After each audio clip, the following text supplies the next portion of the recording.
El día de hoy hay un panel de expertos bastante bueno porque está compuesto por expertos que se dedican a trabajar en instituciones de educación superior, pero también tenemos expertos en compañías privadas que se dedican precisamente a todo este tema, no solamente para instituciones de educación superior, sino en lo general.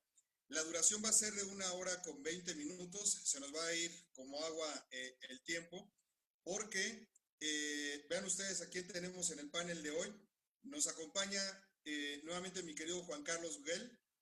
Él es un viejo conocido de todos nosotros, él se ha dedicado al tema del campo de seguridad de cómputo y es una persona que ha realizado investigaciones en el tema de aplicación y detección de intrusos, pero creo que lo más relevante de Juan Carlos es que fue fundador del UNAM CERT, también fue fundador del CERT de la Policía Federal en México y es el creador del EMOCERT, que es un CERT privado en México. Entonces, la verdad es que con eso les digo todo sobre la capacidad de Juan Carlos. Nos acompaña también Eduardo Caroso Blomstein. Él es gerente de innovación y desarrollo de negocios de ITC, especialista también, obviamente, en el tema que tiene que ver con seguridad de la información. Ha sido director en diversos proyectos de seguridad de la información y tecnología en países de la región de América Latina. Es exintegrante del Comité de Selección Incubadora de Tecnologías de Información del ATU y ha sido representante nacional y ponente en diferentes temas de seguridad en varios congresos y demás. Hoy le apuntamos una mota más al tigre con esta ponencia que va a tener para México. Nos acompaña también Marco Agustín Polanco Velasco, experto en implementación de estrategias y soluciones de seguridad, así como en monitoreo y detección de respuesta a incidentes. Fue asesor de la Universidad La Salle, mi alma mater, para la creación de la maestría en ciberseguridad. Es miembro del Consejo Consultivo de la especialidad de Seguridad de Información de la Universidad Iberoamericana y actualmente en CITUM ejerce 2 posiciones, es el director de preventa y también es el CISO, nada más. También nos acompaña Marco Antonio Lozano Merino. Él tiene una amplia carrera en un tema que tiene que ver con ciberseguridad y se ha desempeñado en tareas como asesor y consultor tecnológico. Es responsable de servicios de ciberseguridad para empresas y profesionales en el Instituto Nacional de Ciberseguridad, en INCIBE. Ha formado parte en diferentes másteres en la parte de ciberseguridad y colabora con la Comisión Europea de Medios de Comunicación. Y lo relevante también es que tiene certificados como SIMS, JAC, ITIL, ISO 27000, entre otras. Y también nos acompaña Juan Roberto Sánchez Soledad. Él es especialista en análisis forense en dispositivos móviles. Lo hizo directamente en el SANS, en Baltimore. Tiene diferentes certificaciones por la Computer Forensic Analysis, por el SANS Institute de Toronto, Canadá. Colabora como su director de seguridad de información en UNAM CERT desde el 2005 y ha impartido dentro del plan de capacitación para becarios en la misma subdirección y ha sido coinstructor y especialista en temas que tienen que ver con análisis forense, congreso de seguridad de cómputo y ha impartido diferentes cursos en instituciones públicas y privadas. Sean todos ustedes bienvenidos. La mecánica es la siguiente, tenemos poco tiempo, la idea es que recibamos preguntas de todos los que nos están viendo porque queremos que se lleven ellos algo útil y voy a empezar primeramente con una pregunta para que la contesten directamente ustedes. Vamos a empezar con mi querido Juan Carlos. La pregunta, mi querido Juan Carlos, pues bueno, es un tema muy directo. Me interesa muchísimo tu experiencia porque pues tú estás atendiendo a diferentes instituciones. La pregunta, Juan Carlos, ¿se está invirtiendo lo suficiente para garantizar la seguridad y continuidad de la operación institucional? Adelante, por favor. Bueno, muchas gracias por la presentación. Un saludo a todos mis colegas. Un gusto poder compartir este espacio con todos ustedes. Bien, la respuesta es no. Yo creo que esto que nos agarró desprevenidos a muchos fue para todos, en todos los sectores lo estoy viendo. Yo creo que vino, si de por sí en ciberseguridad,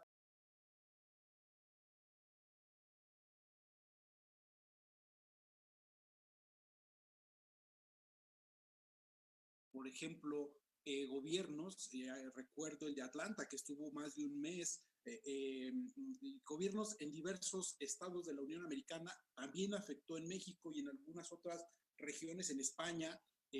También habrá que ver, tenemos la colaboración también de gente del INCIBE. Entonces, esto era una pandemia que ya teníamos presente, y lo que vino a demostrarnos es acentuarnos que estamos desarrollando tecnología sin contemplar la ciberseguridad. ¿Y eso qué implica? Implica que estuvimos hablando durante más de 8 o 10 años de la transformación digital, y hablo transformación digital en general, hablo de gobiernos, hablo de academia, hablo del sector privado, y siempre se nos dijo la ciberseguridad es parte fundamental. Yo no coincido a la ciberseguridad dentro de esa transformación digital, porque la ciberseguridad es una parte medular de la transformación digital. Pero ¿qué nos encontramos? Estoy hablando de los últimos meses. Tecnologías y contemplar la ciberseguridad. Muchos de ustedes tienen estos relojes deportivos Garmin. Ataque de ransomware, sitios gubernamentales, ataque de ransomware, instituciones de educación, redes sociales y contemplar la ciberseguridad. Vean lo que pasó con TikTok, tuvieron que traer a un experto de ciberseguridad para que rehiciera el aplicativo. Les estoy hablando de abril, mayo. La acción se cayó, y después todo el tema de las guerras híbridas en las cuales está inmerso TikTok con diversos gobiernos. ¿Qué empezamos a ver también? Que esta tecnología, sin contemplar la ciberseguridad, le atacó hacia el sector financiero. Y lo que yo veo en general es que realmente cambió un poco el vector, porque el delincuente se dio cuenta que el usuario ya era un usuario más personal, ya no tenía que atacar a una organización en sí. Se dio cuenta que la ciberseguridad se relajó, porque la prioridad era el acceso a los trabajadores. Los trabajadores se llevaban los equipos y se conectaban desde sus casas. Por lo tanto, el vector para poder atacar pues es mucho más fácil, porque el usuario en su casa se relaja, muchas veces la computadora, los hijos, su ambiente familiar toca ese equipo o navega y se puede infectar, y el usuario malicioso se dio cuenta. También, ¿qué estamos viendo en los últimos meses? Que nos está desvelando, que no se está invirtiendo lo necesario. Y con eso estoy parte de explicándote de lo que estamos viviendo en este ecosistema. Vemos que se disparó. Estadística de la comisionada de la ONU en salud en mayo declara que la ciberseguridad aumentó un 600%. Ella lo enfoca a los ataques de espionaje industrial hacia todo el sector salud, de bandas especializadas en poder robar información, hacer espionaje industrial, grupos muy focalizados, tanto del gobierno de China o el grupo de ruso COSIPER, que es responsable de muchos APTs fuertes en el mundo, pues se le está rastreando, porque están atacando a la industria farmacéutica. Obviamente aquí ya se convierte en un tema de guerras entre países, de espionaje, de propiedad intelectual, de que un país quiere sacar y ser el que domine en la siguiente etapa de esta guerra de cyberpandemic, que yo le llamo, ¿no? Y usando esas guerras híbridas. Las guerras híbridas, una parte te ataco por la parte tecnológica, te inhibo, o pongo a la vista ciertos registros de usuarios afectados por COVID, o que no, te hago una serie de cuestiones de guerra sucia, desvelo tus fallas en cuestiones de ciberseguridad, y también políticamente te afecto a través de bloqueos, te obligo a que vendas una compañía de redes sociales. ¿Por qué? Porque yo no tengo el control, porque es una red social de más de 1,000 millones de usuarios. Entonces, obviamente, esto significa controlar, significa un desarrollo de inteligencia artificial. Mucha gente sigue dando sus datos y no sabe que los algoritmos están enfocados ya no solo a tu rostro ni a tu biometría, están enfocados a tu movimiento, están enfocados al siguiente paso tecnológico, donde ya con las deepfakes y toda esta serie de cuestiones se viene tecnológicamente. Entonces, Mi respuesta para dar paso y participación a mis compañeros es no, no tajantemente, sino que nos vino a acentuar más las pandemias que ya teníamos en el ambiente de ciberseguridad, como los ransomware que bien comentaste, que obviamente se han convertido en uno de los principales problemas. Muchísimas gracias, Juan Carlos. Impecable. Y la respuesta es un tácito no. Concuerdo desafortunadamente contigo. Eduardo, la misma pregunta, si estamos invirtiendo lo suficiente o no. Y la otra que voy a tratar de decirte es, si pudieras aconsejarnos, ¿cuánto de nuestro presupuesto, está bien difícil, debiéramos estar invirtiendo en temas de ciberseguridad? ¿Estamos invirtiendo lo suficiente o no? Adelante, Eduardo, por favor. Bien,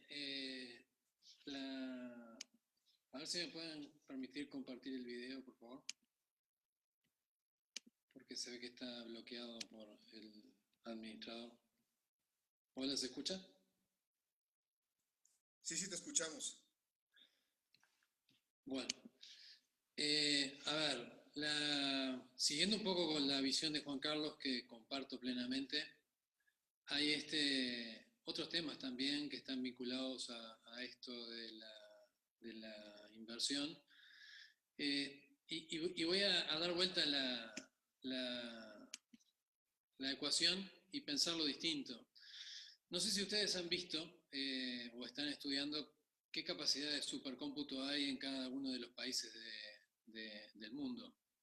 Pero el liderazgo, por lejos, lo tiene en Estados Unidos, China, Rusia, un poco Inglaterra, y ahora recién en Inglaterra están abriendo la primera supercomputadora para nosotros los investigadores. O sea que cuando uno habla de ciberseguridad y tiene que enfrentarse contra una supercomputadora que está tratando de descifrarme el código, la verdad, yo tengo que poder hacer cosas en ese tipo de equipos para ver qué tan resistentes son mis diseños o mis estructuras hacia un ataque de este tipo de equipamiento. Y resulta que en la región, digamos, de la frontera de México para abajo, la única supercomputadora que de verdad está, hay dos o tres, pero una de las primeras fue la propia de la UNAM, en la cual tuve la suerte de estar un tiempo, y no creo que haya estado dedicada específicamente a temas de ciberseguridad, porque tenemos muchos otros temas para atacar antes de pensar en estas cosas. Hoy por hoy, por ejemplo, la gente que está generando ataques utiliza cómputo en la nube, porque en realidad le permite ir mucho más rápido en el progreso de los desarrollos que cualquier otra computadora que se pueda disponer. ¿Qué estamos haciendo en las universidades al respecto? Absolutamente, por lo menos en lo que es conocimiento propio, no diría que absolutamente nada, pero muy poco, muy poco. Hay muy poca cosa que nos ayude a entender profundamente la ciberseguridad, tanto a nivel de código, como estoy hablando, y de programación, que es una de las cosas que nos interesa en las universidades, que empecemos a diseñar con códigos nativos, soberanos, propios, y que nos permitan garantizar la ciberseguridad a nuestros ciudadanos. Y por otro lado, el otro punto, no tenemos procesos, no somos buenos en procesos. Juan Carlos, todos nos encontramos hace años aprendiendo del Carnegie Mellon, todos los procesos. Empezamos a hacer una cantidad de difusión y no sé qué, y resulta que hoy seguimos con los mismos problemas que teníamos, y la academia particularmente ha sido muy lenta en tomar esto y ponerlo en sus presupuestos. Por lo menos en América del Sur, yo creo que en una carrera o en una institución que tiene datos críticos, tenemos que generar una inversión no menos del 15 al 20% de lo que es desarrollo en ciberseguridad. ¿Por qué? Porque el riesgo de tener un ransomware o una filtración de datos compleja que genere un problema de imagen en la organización es demasiado alto. Ya se terminó la época de andar a medias. Hoy la gente tiene acceso a tecnología, hoy la gente sabe más de ciberseguridad por lo que vive en lo personal que por lo que le enseñamos en las academias. Necesitamos cambiar la pisada y empezar a entrenar a nuestras propias personas para que sepan qué hacer. Y también entender que esto es un problema en todos los niveles, desde la ingeniería hasta la ingeniería social, pasando por los procesos y las personas. Impecable, Eduardo. Impecable también y demasiado directo. La respuesta es no, y desafortunadamente en instituciones educativas creo que estamos atrasados, ¿no? Falta soberanía, además. Eso es lo que más me preocupa de todo.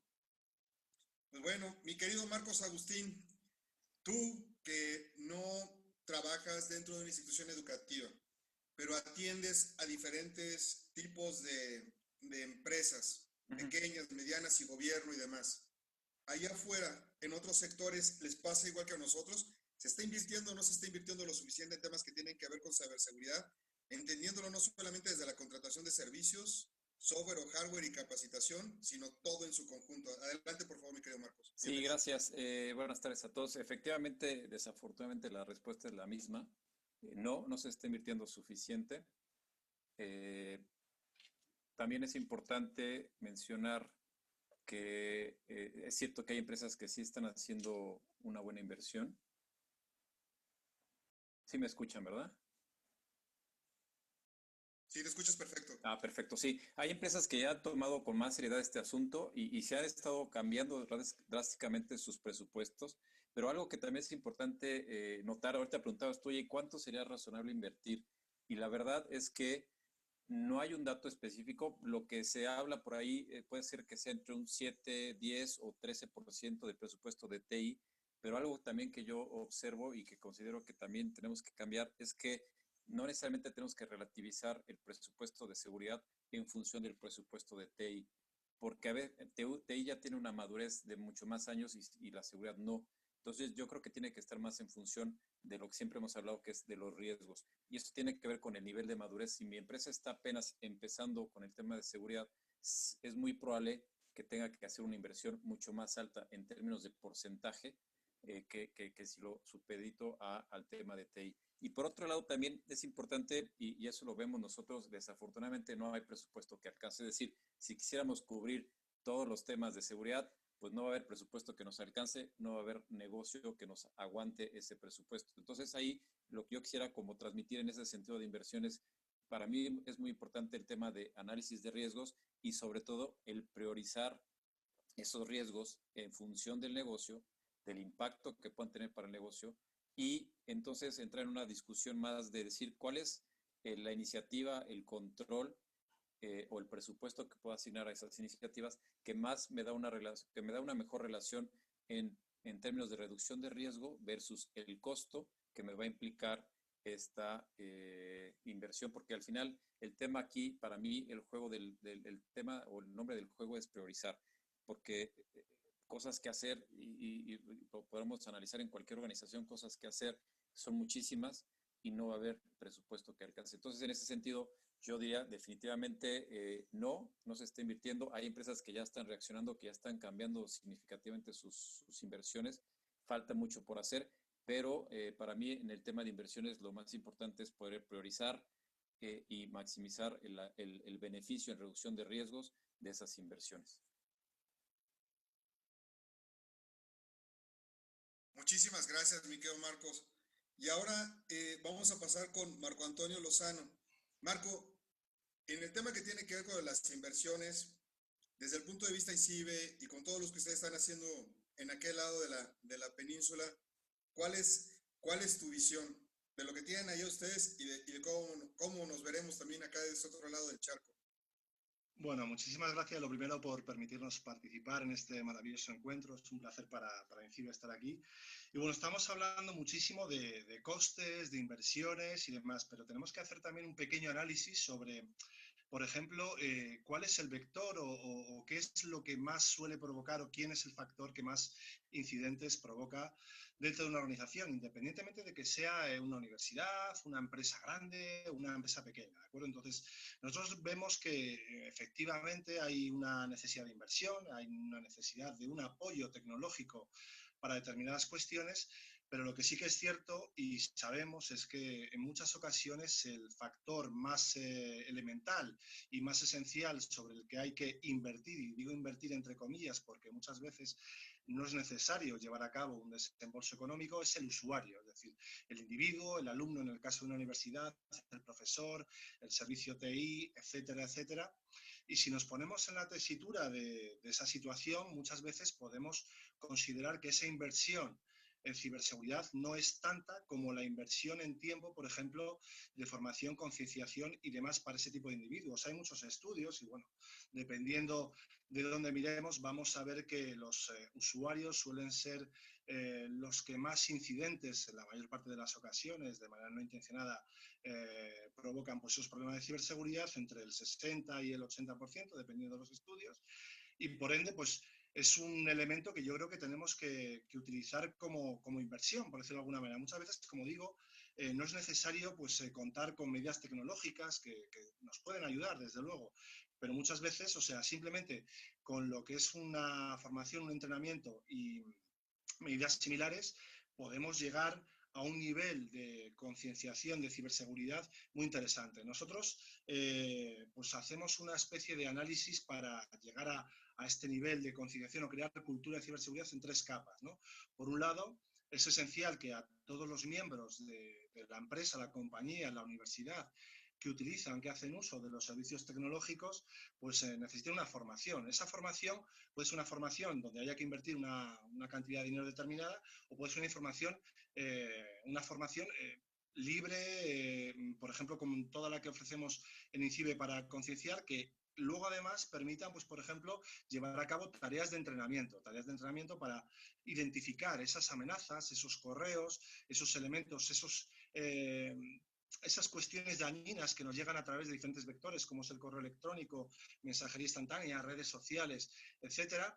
Y luego, a partir de esas dos acciones, tanto la formación como el entrenamiento, pues crear una cultura de ciberseguridad. Que eso es a donde tenemos que llegar. ¿Por qué? Porque creando esa cultura de ciberseguridad, con independencia del ámbito donde esté desempeñada, pues vamos a elevar ese nivel de ciberseguridad y los incidentes van a ser mucho más bajos o vamos a reducir el impacto de los mismos. No es necesario o no es estrictamente necesario invertir grandes cantidades de dinero para desarrollar la cultura de ciberseguridad. Lo que sí es importante es tratar de que todos esos elementos que están interactuando con las tecnologías, con nuestros servicios, estén concienciados de que tienen que hacer un uso seguro de esas tecnologías y de esos servicios. Porque, por ejemplo, antes mencionaba Juan Carlos, que muchas veces los usuarios en esta nueva situación de pandemia, donde están desarrollando su actividad en su casa, pues se encuentran en una zona de confort donde aparentemente pues pueden desarrollar su actividad, pero seguramente pues no sean conscientes de que pues esas amenazas que están inherentes a los servicios tecnológicos puedan afectarles en su casa, ¿no? Y realmente si luego además estamos utilizando ordenadores que no tienen las políticas de seguridad, las políticas de ámbito tecnológico que nos ayudan desde el ámbito organizativo a proteger los equipos, pues podamos cometer un error que pondría en riesgo, podría suponer un problema para la organización, ¿no? Bueno, pues ese tipo de acciones que permiten a los usuarios conocer, crear cultura de ciberseguridad son extremadamente importantes y mucho más en este contexto en el que nos estamos moviendo actualmente. Vemos que cada vez más, a raíz de la pandemia, por supuesto, se están utilizando plataformas de formación online, se están utilizando servicios de formación online en todas las universidades, bien por que la asignatura lo exige o bien porque se le facilita al alumno esta modalidad y por ende, pues bueno, ese tipo de accesos, ese tipo de servicios tenemos que dotarles de una confianza y una garantía suficiente, no solo porque proteger al alumno, sino porque nuestra entidad, nuestra universidad, en el caso de que exista algún problema, puede suponer pues una pérdida de reputación y por ende pues un menor número de alumnos inscritos, etcétera, etcétera, que seguramente los que conocen el negocio de la universidad sepan mucho, mucho más que yo. Pero yo creo que es muy importante crear un balance, es decir, un equilibrio entre lo que es la ciberseguridad desde el punto de vista tecnológico y la ciberseguridad desde el punto de vista de la concienciación y formación de los usuarios. Muchísimas gracias, Marco. Bien, y ahora toca el turno a José Roberto Sánchez. Y aquí va la pregunta, ¿cómo le hacemos si ya sabemos que no tenemos el suficiente presupuesto en las instituciones? ¿Cómo le hacemos para justificarlo? Adelante, mi querido Roberto, te escuchamos. Claro, Fernando, aquí me voy a permitir comenzar con una premisa en el mundo de seguridad, que es que no existe un sistema 100% seguro. Entonces, eso nos mete en una paradoja en cuestiones de inversión. Quiere decir que no importa cuánto lleguemos nosotros a conseguir de presupuesto, ese gap, ese 100% de seguridad que buscamos al momento de tener un sistema, jamás lo alcanzaremos. Entonces, es un poco contradictorio de nosotros siempre vamos a querer, como encargados o responsables del área de seguridad, siempre vamos a buscar la mayor cantidad de presupuesto. ¿Por qué? Porque al final del día siempre van a existir muchas amenazas. Entonces, esto es un poco, mientras más nos den, más queremos. Entonces, aquí yo me voy a atrever a citar un poquito lo que comentaba Marcos Polanco. Primero que nada, tenemos que tener una perspectiva basada en riesgos. Entonces, a lo que tú me comentas de cómo poder hacer para poder al final del día conseguir ese presupuesto a nuestros directivos, cómo poder conseguir a una institución, sobre todo educativa, que al final del día, pues, perdón que lo diga, pues los objetivos de una institución no es tener la seguridad, sino son otras actividades sustantivas, que en este caso es la educación. Bueno, en el caso de la UNAM, la educación, la investigación, la difusión de la cultura. La pandemia al final del día nos vino a mover todo. Al menos en el caso de la universidad, pues somos una universidad de muchísimos años que estamos acostumbrados a tomar clases físicamente. Entonces, en un menor porcentaje existía esta modalidad que son modalidad a distancia, pero en cuestión de semanas nos obligó esta pandemia a hacer una transformación digital, a de pronto todos movernos a las tecnologías de la información. Entonces, ¿cómo hacer este presupuesto? Pues muy simple, es elaborar un análisis de riesgos basado en qué es nuestra infraestructura crítica. Actualmente nuestra infraestructura crítica ya no es, en estos momentos, los laboratorios de cómputo, nuestras redes inalámbricas o nuestras redes alámbricas de la universidad, porque simplemente no hay gente. ¿Qué es nuestra infraestructura crítica? Pues son nuestros servidores, nuestros centros de datos, nuestros centros de almacenamiento. Esa actualmente es nuestra infraestructura crítica. De hecho, yo difiero un poquito con lo que comentaban nuestros expositores en las primeras participaciones, de que actualmente estamos viendo mucho ataques de ransomware. Nosotros lo que hemos observado, al menos en la infraestructura de la universidad, es que esta parte de ransomware se movió y la mayor cantidad de amenazas que nos vemos reflejadas actualmente son los ataques de negación de servicio, el viejo y conocido ataque de negación de servicio. Y esto tiene que ver simplemente porque nuestros equipos de cómputo, nuestros alumnos están en sus casas y no tenemos forma de medir. Lo que podemos o tenemos visibilidad al final del día es nuestra infraestructura central. Entonces, para poder conseguir mucho de ese presupuesto actual es poder determinar qué es nuestra infraestructura crítica, como le comenté, era nuestro centro de datos, que ahí al final del día se almacenan nuestras nuevas aulas virtuales, nuestros servidores de correo, y poder determinar los riesgos a los cuales nos encontramos expuestos, poder priorizarlos y con base en esa prioridad poder llegar a nuestros directivos, a nuestras autoridades y decirles, estas son las amenazas que estamos expuestos actualmente y este es el riesgo potencial en el cual nos encontramos en estos momentos y de presentarse, de hacerse presente, perdón, de hacerse, perdón, de mostrarse estas amenazas, al final del día el impacto que puedes tener es una disponibilidad o falta de disponibilidad en el servicio y que te va a impactar en no 100 o 200, no 300 clases, sino al final del día hasta en 400,000 usuarios que son los que tenemos aproximadamente. Entonces yo creo que es una buena estrategia que podemos llevar a cabo para poder conseguir este presupuesto. Muchísimas gracias, Roberto. Y rescatando, ¿no? El mensaje principal es excelente. Aunque antes no era una tarea sustantiva, ahora ya se vuelve una tarea sustantiva la parte de seguridad por la parte de disponibilidad. Y lo que nos está diciendo es, hay que integrar en el OPEX, no en el CAPEX. Es decir, tienen que formar parte del presupuesto de operación de la institución, no como un proyecto o presupuesto de inversión, sino de lo contrario, ni se van a poder dar clases hasta que no estemos vacunados todos o con medicina contra esta maldita pandemia. Y todos, les tengo una excelente noticia, acaba de llegar en motocicleta y se acaba de quitar el casco para llegar directamente a mi querido Radamés Hernández. Radamés, lo conocemos, él dirige nada más y nada menos que el Centro de Respuesta a Incidentes de la Dirección General Científica, ahora de la Guardia Nacional. Cada sexenio nos cambian el nombre, hermano, pero bueno, ya dije correctamente el bueno. Radamés, bienvenido. Ahí te va la pregunta, hermano. ¿Cuentas con el presupuesto suficiente dentro de la visión con todo lo que tú estás haciendo para enfrentar el tamaño de reto al que te enfrentas todos los días? Los micrófonos son tuyos. Bienvenido. Muchas gracias, Fernando. Saludos a todos mis colegas, apreciables amigos, compañeros de mesas y distintos foros. Lo cierto es que para contextualizar un poco sobre cómo opera CERT-MX, creo que sí es muy importante determinar que los servicios que nosotros proporcionamos tienen en principio un fin que está vinculado al tema de la seguridad en el ciberespacio y que para esto pues los recursos con los que se cuentan actualmente están basados en su mayor parte en herramientas de tipo open source y también hemos tenido oportunidad de acceder a través de distintos programas a proyectos muy específicos. Uno de ellos, por ejemplo, fue la certificación en 3 de los procedimientos principales del CERT-MX y también, evidentemente, en la parte de capacitación. No operamos con un presupuesto fijo que se reanuda cada año. Lo cierto es que la tecnología que usamos para los procedimientos y servicios que ya están pues ya en uso, pues no es necesario un presupuesto tan amplio. Evidentemente, y como lo decía Roberto, si uno empieza a pedir y empieza uno a tener, pues empieza uno a querer más. Pero sí coincido con la idea de que hay distintas formas de invertir en el personal y en los recursos.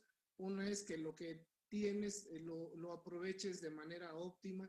La otra es que el personal que tienes sepa cómo se aprovechan esos recursos. Y en este tema de la capacitación, pues no necesariamente requerimos un presupuesto.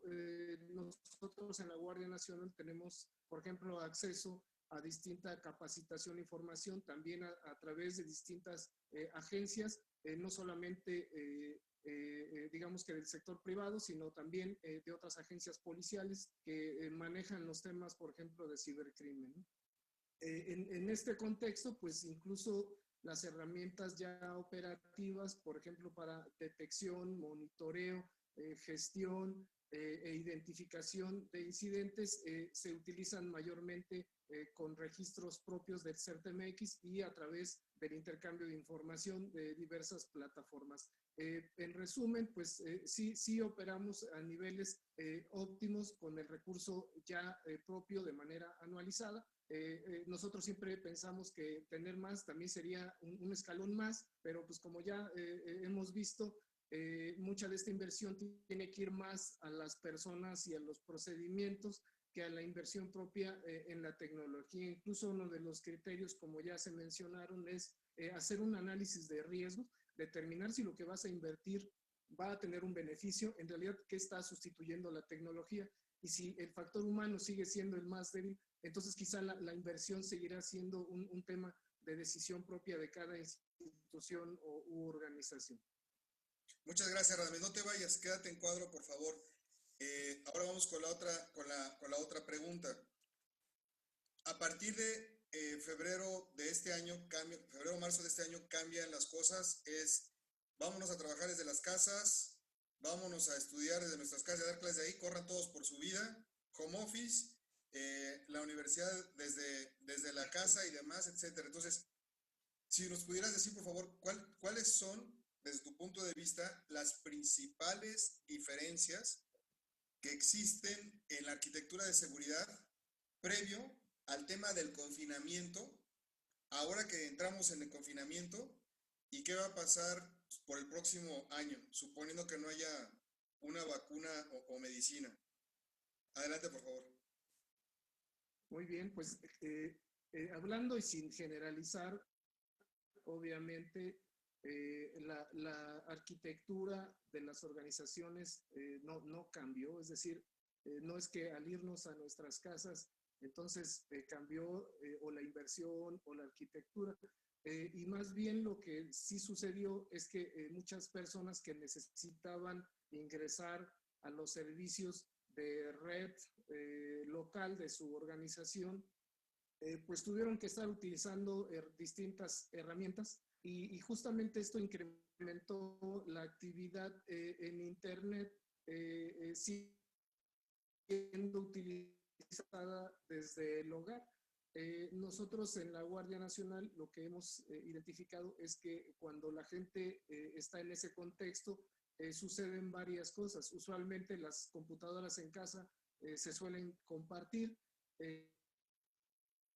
generando y abriendo un espectro diferente de las propias amenazas, porque lo que podíamos tener en una zona protegida en la institución con medidas de seguridad, en un riesgo adicional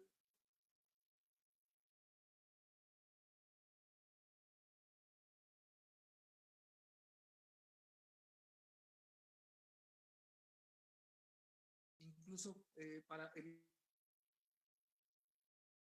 que está ahora trabajando en casa y para los que ya estaban usando el equipo desde a utilizar algún entorno, pues usar mecanismos de conexión mientras obviamente las herramientas de antivirus o cualquier otro de mecanismo de detección de códigos maliciosos, pues para evitar y que pudieran obtener información, pues ya no solo personal, sino además laboral e incluso pues hasta financiera, ¿no? La recomendación es esa. El entorno no es que haya cambiado, cambian las circunstancias, cambia la forma y en cómo estamos ahora trabajando en las instituciones, y lo mejor es sí conocer sobre las medidas.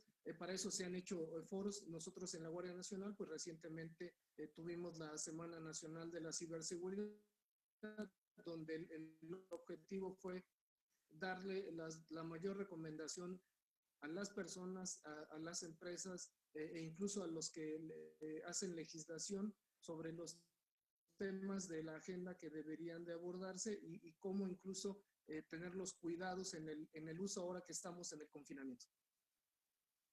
Bueno, muchísimas gracias. Polémica respuesta. Está bien, para eso es el panel.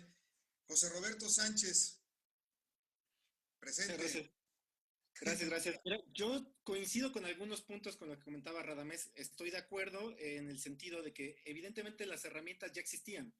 O sea, no es que viniera la pandemia y nos obligara a crear una nueva metodología o unas nuevas herramientas de aprendizaje o de trabajo. O sea, ya todos conocíamos estas plataformas tipo Zoom, estas plataformas de videoconferencia. Asimismo, para la cuestión de aprendizaje ya existían estas herramientas de aulas virtuales. ¿Qué es lo que nos obligó en los cambios de la pandemia? Pues no fue tanto crearlas, sino fue que todo el mundo tenía que usarlas y de pronto en la parte de tecnologías de información fue la infraestructura que se tenía para algunos cientos de usuarios, de pronto se tuvo que crecer en cuestión de semanas a plataformas para miles, algunos cientos de miles de usuarios. Es decir, la arquitectura de infraestructura ya estaba, solamente se tuvo que desarrollar y eso trajo al final del día que esa infraestructura se convierte en infraestructura crítica y desde el punto de vista de seguridad, proteger esa infraestructura de crítica. Hubo algunas organizaciones que, si bien ya tenían estas infraestructuras, no tenían la capacidad, porque al final del día todo se ve reflejado en costos, para poder dar los suficientes recursos para poder dar el servicio a todos los usuarios. Entonces, ¿qué obligó a muchas organizaciones a migrarse a infraestructuras en la nube? Infraestructuras que al final del día son escalables. Y eso nos mete en un punto de operación completamente diferente a los que trabajamos en el mundo de seguridad, a que no es lo mismo al final del día proteger la infraestructura local a la cual estábamos acostumbrados, que prácticamente todos nosotros crecimos y aprendimos en este tipo de infraestructuras, a un minuto a otro movernos a la nube, donde son otro tipo de arquitecturas, donde son otro tipo de incluso soluciones que nosotros debemos implementar. Eso desde el punto de vista de recursos centrales. Ocurrió algo también bastante, lógico o natural, es que las infraestructuras que utilizan los usuarios finales, que al final del día en la gran mayoría eran equipos o recursos de la universidad, tuvieron que verse obligados a usar sus propios recursos. que eso implicaba que debían proteger al final del día sus equipos de cómputo en los cuales realizaban sus actividades. Entonces, por eso le comentaba, coincido un poco con lo que comentaba Radamés, sin embargo, sí difiero que nos obligó al final del día a la gente de TI, a la gente de seguridad, a entrar a una nueva dinámica en donde, para el caso de las personas que no tenemos control de nuestra infraestructura, ver prácticamente cómo lo hacemos. Muchos recordarán que a principios de marzo, bueno, no a principios de marzo, a principios de la pandemia, surgieron este tipo de vulnerabilidades, sobre todo con plataformas tipo Zoom, en donde pues, se podían meter usuarios, hacer algunas actividades por ahí maliciosas y se veían reflejadas o se impactaban en la disponibilidad de los servicios. Eso para la gente de seguridad de pronto era de, pues ahora, ¿cómo puedo protegerlo? Porque al final del día ya no está en mi infraestructura y es un software de terceros. Entonces, pues hasta ahí mi comentario, nada más un poco ver reflejado que todo esto va a cambiar y al final del día, tarde o temprano, deberemos regresar y si no regresamos a lo que estamos acostumbrados, tenemos que acostumbrarnos a trabajar en una modalidad pseudo híbrida. Entonces, hasta ahí mi comentario. Excelente, excelente participación. Se está poniendo bueno el panel. De eso se trataba, que no todos estuviéramos de acuerdo y empezara todo este tipo de temas. Y ahora le toca precisamente al neutro, al que está trabajando en la iniciativa privada, no en una institución educativa, en una institución de gobierno. Mi querido Marco Antonio Lozano, misma pregunta. ¿Cuáles Bueno, son? realmente estoy bastante de acuerdo con lo que ha mencionado Roberto, también casi con lo que ha comentado Radamés. Y bueno, algo que nosotros hemos visto aquí desde España y que seguramente se ha trasladado a muchos países, México, mucha zona de Latinoamérica, es pues ese paso de febrero que teníamos una situación más o menos convencional a marzo, abril, cuando comienza pues esa situación pandémica muy crítica donde pues tenemos que empezar a trabajar desde casa, donde la gente de TI, como comentaba Roberto, han tenido que empezar a tirar VPNs o redes privadas virtuales para garantizar los servicios. Y luego lo que es un poco más crítico es que muchas empresas al final, como se tienen que dedicar a hacer negocio, sobre todo si es el negocio del sector de la educación, pues empiezan a tirar de servicios, escritorios remotos, sin la seguridad suficiente. ¿Qué ocurre? Bueno, pues que evidentemente todo lo que son los posibles incidentes asociados a esa implementación, a carreras de una manera premeditada, o sea, apresurada más bien, para poner todos esos servicios para garantizar que la continuidad del negocio pues no se vea afectada, pues se ve impactada pues a través de esos incidentes o las posibles vulnerabilidades que ofrecen esos servicios que estamos poniendo de esa manera precipitada, ¿no? ¿Qué ocurre con esto? Bueno, nosotros aquí en España lo vimos claramente y desde INCIBE lo que hicimos fue desarrollar desde un primer momento pues una política que permitiera llevar a cabo ese tipo de adaptación a una modalidad de teletrabajo, de teleformación, de manera segura. ¿Qué hicimos? Bueno, pues desarrollar por un lado, un manual que garantizara a todas las empresas que quisieran adquirirlo, que por cierto está disponible a través de la página de INCIBE para cualquiera que quiera consultarlo libremente, cómo implementar esa modalidad de teletrabajo, teleformación, teleasistencia, etcétera, etcétera, de una manera que no pusiera en riesgo a la organización. Por otro lado, además, implementar esa cultura de ciberseguridad que he mencionado en mi primera intervención a través de pues, la concienciación a más de 1.600 empresas en relación a este tema del tele, ¿no? Es decir, de todo lo que viene siendo remoto, que antes era presencial, bueno, pues ahora tenemos que adaptarnos. Y luego, por supuesto, todo lo que comentaba Roberto, es decir, muchas veces las empresas no tienen esa capacidad para poder ofrecer los recursos tanto a nivel hardware como a nivel software a los empleados y tienen que, pues eso, usar unas soluciones, por decirlo de alguna manera, híbridas, donde tiene que, por ejemplo, un empleado utilizar su equipo personal para acceder a los servicios de la empresa con los riesgos que esto supone. Es decir, ¿el equipo de un usuario convencional va a tener la misma seguridad que un equipo corporativo? Seguramente no, ¿no? Bueno, pues tenemos que, pues, por ejemplo, dentro del ámbito normativo de una organización, pues renovar esos acuerdos de confidencialidad, sobre todo, por ejemplo, aquí en Europa hay mucho respeto con lo que es la privacidad, los datos de carácter personal, por ejemplo, toda la información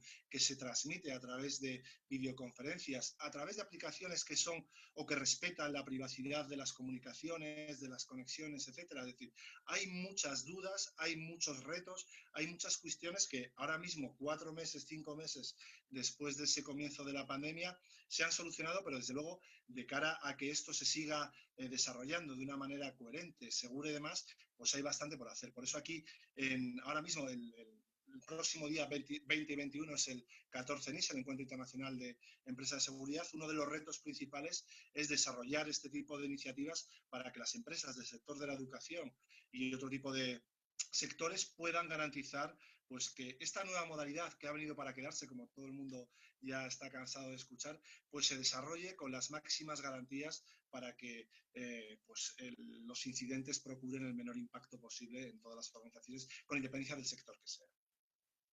Muchas gracias, Marco. A todos los asistentes del panel les pido por favor que nos hagan llegar, mientras tanto, sus preguntas por el chat para que aprovechen este magnífico panel de expertos en ciberseguridad. Marcos Polanco, ¿hay o no cambios? Dale. Sí, yo creo que es discutible y creo que lo que han comentado los compañeros es importante, pero yo sí creo que eso implica algunos cambios arquitectónicos y también algunos de capacidad, como ya comentaba Roberto. En términos de las conexiones remotas, definitivamente eso es algo que ya existía en las organizaciones, pero lo que se tuvo que hacer fue de un día para otro implementar cientos o miles, en algunos casos de algunas empresas muy grandes, miles de conexiones remotas, lo cual pues obviamente pues pone una situación muy distinta a las organizaciones. Y probablemente una diferencia que veo en las instituciones de educación versus el sector privado, por ejemplo, es que las herramientas de colaboración y de conexión remota, en el caso de las instituciones, pues sí era algo ya común, y yo creo que en algunas organizaciones no necesariamente estaban acostumbrados a usar herramientas de colaboración porque todo el trabajo era presencial, era en sitio, y yo creo que eso es lo que sí creo que hizo un cambio importante en la forma de trabajar y en la arquitectura de las instituciones del sector privado. Y en ese sentido también, por ejemplo, una de las preocupaciones que hay es, ok, tengo el acceso remoto, pero ¿cómo cuido que no salga la información de mi empresa a través de esa conexión? Porque antes el trabajo era local, la información recibida local y no es que fuera difícil, pero era menos probable que hubiera una fuga de información. Estando conectados todos remotos, no tengo manera de controlar forzosamente el cómo vigilo que esa información no salga de mi organización. Entonces, creo que eso es algo que definitivamente sí cambió. Y también algo que comentaba Roberto, eso del bring your own device o utilizo mi dispositivo personal porque no había forma de que yo me llevara el equipo de escritorio que tenía en la oficina, pues también es un cambio que puede ser considerado como de arquitectura porque modifica los controles de seguridad que tenemos que tener sobre esa infraestructura, probablemente a lo mejor en un equipo personal poner dispositivos o agentes de control en los equipos personales, que también es un tema. Y algo que también coincido es que se cambió un poco el concepto de infraestructura crítica. Una de las cosas que a veces no valoramos, pero creo que es muy importante y todos hoy lo vemos, es la importancia de la estabilidad de mi conexión de Internet en mi casa. Y entonces el carrier se vuelve, de por sí ya siempre los carriers han sido infraestructura crítica para los negocios, pero hoy más no el de la empresa, sino el de mi casa. Entonces el tener un buen Internet en mi casa resulta que es fundamental porque es complicado estar en una sesión que de repente el enlace no es muy bueno, pero pues eso depende más no es algo que esté en control de la empresa o de la persona. Entonces esa infraestructura crítica pues también se volvió muy importante. Entonces yo creo que sí hay cambios arquitectónicos, sí hay cambios que requieren ajustes en los controles de seguridad que veníamos manejando y yo sí creo que aquí hay un cambio y yo lo que sí observo y nada más lo comento así muy rápido, algo que estamos observando nosotros es que muchas de las organizaciones, dada esta conectividad y que no se ve un cambio importante en el corto plazo, están buscando arquitecturas que les llaman Zero Trust, es decir, arquitecturas donde tienes que validar y autenticar todas las conexiones, que tienes que partir del hecho de que no hay zona de confianza y zona de desconfianza, lo que es, hoy partimos de que si estabas en la organización estabas en una zona de confianza y si estabas afuera era una zona de desconfianza y por lo tanto lo de afuera lo validabas, pero lo de adentro no. Pero hoy desde afuera te estás conectando y estás adentro, entonces realmente en dónde está la zona de confianza o la de no confianza. Entonces estos esquemas de Zero Trust es un cambio arquitectónico que yo creo que viene y viene muy fuerte y creo que va a ser algo que esta nueva normalidad nos va a obligar forzosamente a adaptar más temprano que tarde. Muchas gracias, Marcos. Difícil de implantar en una universidad porque tenemos nuestras vacas sagradas de investigadores o directivos que siempre nos piden hacer excepciones en las universidades, pero bueno, es interesante. Es cierto. Ahora bien, Eduardo Caroso, nuestro investigador, ¿tú cómo la ves? Quiero aportar además el tema de telecomunicaciones, porque yo trabajo en una empresa de telecomunicaciones. Y hay que, además de adaptarse a Bring Your Device, tenemos el otro problema, que es que la conectividad tiene que estar asegurada. Y esa situación hoy está llevándonos a una nueva oportunidad en la cual aparecen nuevos dispositivos y están basados en la disponibilidad, como los SD-WAN, que tienen, digamos, la utilización simultánea de lo que sería la conexión fija con una conexión inalámbrica, y de manera de mantener, digamos, la continuidad del servicio. De hecho, en este momento, hace 5 minutos, tuve una interrupción del Wi-Fi y salté al celular.